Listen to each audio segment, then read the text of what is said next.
Hey there folks, so welcome to Spectrum Pulse. We talk about music, movies, art, and culture. And today we're going to be talking about the newest album from Jason Isbell, titled Something More Than Free. Okay, time for a confession. For as much as I can look back on my year-end list with a certain amount of pride, I mean the amount of work that's demanded for them is huge, and I always love the reception they get, they're never perfect. Like it or not, I'm only human. I doubt I could listen to or review every bit of music that's released throughout the course of an entire year, especially considering that I still do have a full-time job and some other projects I'm working on, and the modicum of a social life here. As such, it's inevitable that I might miss something. And given that I've often advertised myself as the only country critic on YouTube, which I can see is starting to slowly change a little bit, much to my great satisfaction, the lack of a review for Jason Isbell's critically lauded Southeastern in 2013 stands out like a sore thumb for me. Formerly a member of the Drive-By Truckers before going solo, he teamed up with Dave Cobb for a quiet, understated, incredibly well-written and powerful album at a level of detail and poignancy that's rarely ever matched. And if there is an album that would have had a shot at overtaking one of my spots on that year-end list for 2013, Southeastern would have been it. Now, it's not perfect. As much as I think that Live Oak and Elephant and Yvette are just fantastic songs, they have to counterbalance against the tonal whiplash of Super 8, which really doesn't belong on that album, and that's a tough balance. But man, it would have been close. And though Jason Isbell has been lauded in the country scene for over a decade now as a fantastic songwriter, at least in the underground, Southeastern wanted more attention than ever, even in the mainstream. There are even reports that The Voice had tried to recruit him as a contestant of all things, which he wisely declined, instead working on a new solo project, Something More Than Free. And well, of course I'm gonna cover it now. Part of it almost feels like a bit of penance that I'm taking for shortchanging Isbell in 2013 by missing Southeastern. Penance that I'm more than happy to do, especially if this album is as good as everybody's saying it is. So,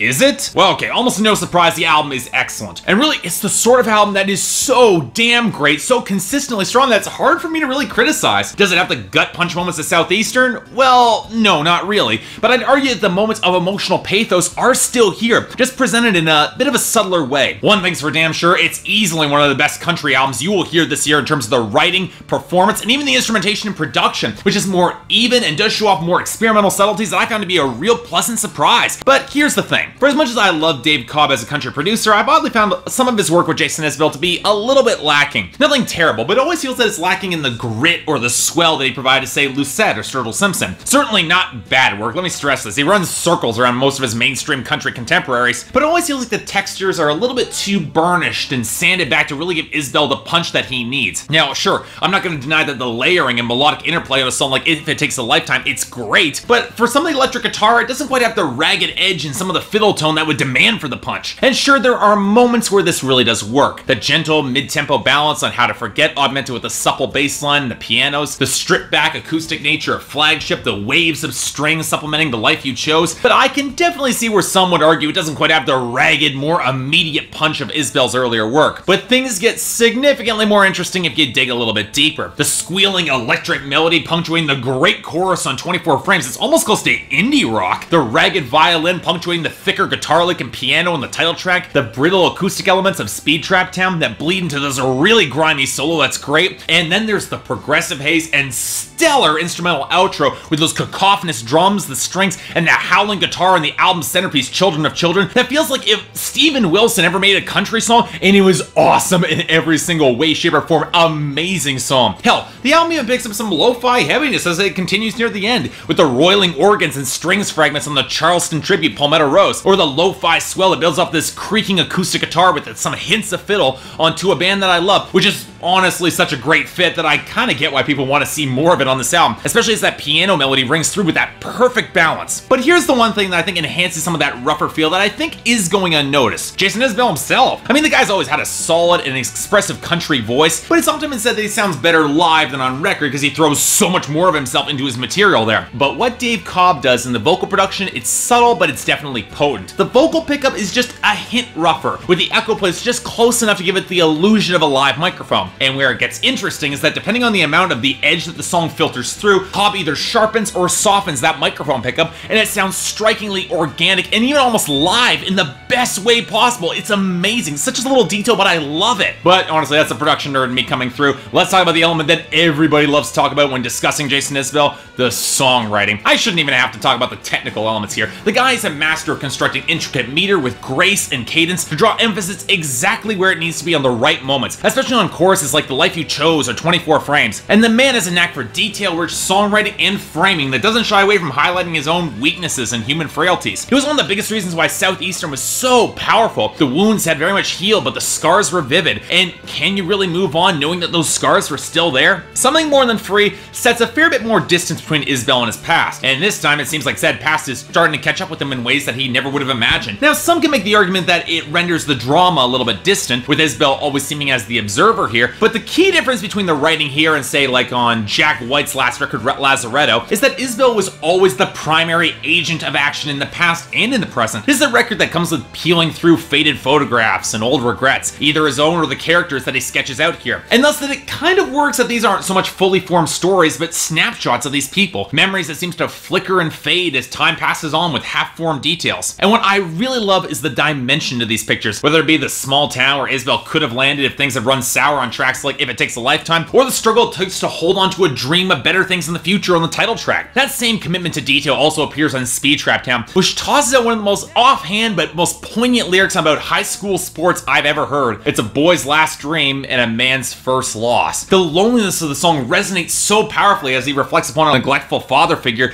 that represents the toxic stagnation of that small town life that Isbell knows he needs to leave and get on with his life. But it's not always his step in that direction, like on tracks like Flagship, which sees him watching a couple whose love has soured at a hotel bar, and he reminds that he can never let that happen to his current relationship, although his choice to sacrifice his dreams on the altar of that relationship might prove to be sadly ironic if it leads to losing something more precious along the way, which plays out in heartbreaking detail in the divorce song of 24 Frames. The consequences of losing that love ultimately end up being more than that dream. And when that figure comes back on How to Forget, a person who knew Isbell's past and his darkest moments, he realizes there are some things or lessons that he learned in the past that are worth leaving behind and lessons worth unlearning, even as the temptation to know more about this person lingers on in The Life You Chose. This is now making peace with the past, with the faded photographs on Children of Children, where he's now expecting a child having reached a stable place in his life, in contrast to some of the generations that came before, or to the single mother that simply wanted to drive free, having never needed the pity of any man, or to the breakup of the alt-country Centromatic onto a band that I loved. And the stark parallelism of that song adds another layer of poignancy to this record, as Isbell watches the band that reinvigorated his own muse and his choice to carry on that mantle, still trying to find his part in the whole story and knowing that